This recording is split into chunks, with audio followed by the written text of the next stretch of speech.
reality is there's only one of you, so what There is only one of me, and so I do it as best I can. Some of it is being very, very strict.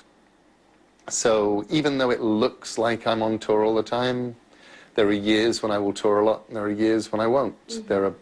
I'll try and tour and do things like that between big projects, but there will come a point where I'm ready to start a big project. I've just been in China for 3 weeks, wrapping up some research that I did for 5 or 6 weeks last year on the journey to the West and the Monkey King, Sun Wukong, and the whole thing.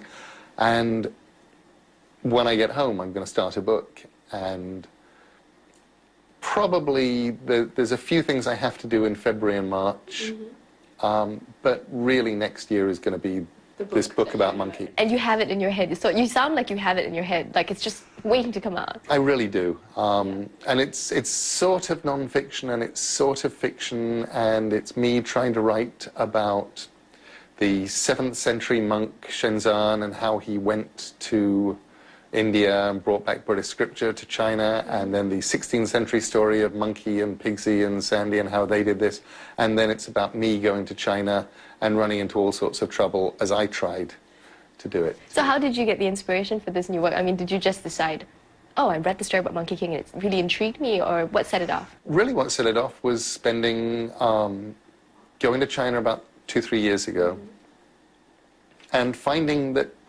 no matter who I was talking to in China, at some point, from the lowest to the highest, they would ask, you know, have you read any Chinese literature? And I would say, well, I've read The Journey to the West. I'd sort of say I'd read which I have, the 4 great works of Chinese literature, The Red Chamber, The Outlaws of the Marsh, Romance of the Three Kingdoms, and The Journey to the West. And then they would say, who's your favorite character in The Journey to the West? And I'd suddenly find myself talking about Monkey or Pigsy and The Journey to the West. And I realized it was this one thing that China, it seemed like everybody in China had in common. This kind of like Odyssey-like novel that everyone identifies with. And I love that. I love the idea that you have a story written in Shakespeare's time that everybody knows, and that sort of in some weird way seemed to unite a country.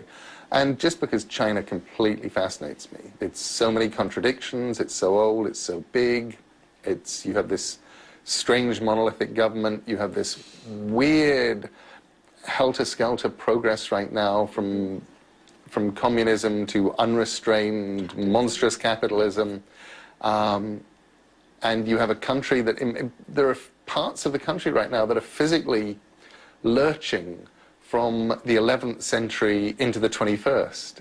And I thought it was just a wonderful excuse, really, to go and look. And I haven't written a non-fiction book since 1987.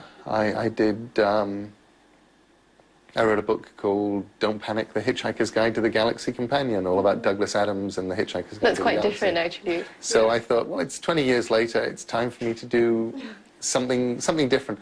And, of course, there are so many things that people would love me to write right now.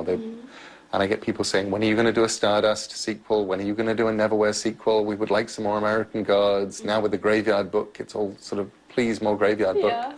And while it will be lovely to do any one of those things, I thought, you know, nobody's waiting for a non-fiction book by me about China and the Monkey King, so it's probably time to write a non-fiction book.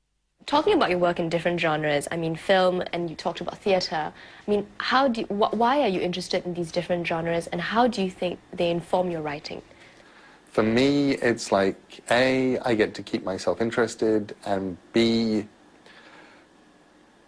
I feel like a kid who got locked in a sweet shop overnight, accidentally, and has until 9 o'clock tomorrow morning when they open the door to get my hands in as many different jars as I can and taste as many different things. And I could think of nothing worse than writing a great big thick work of adult horror and then going, good, I've written a great big thick adult horror novel.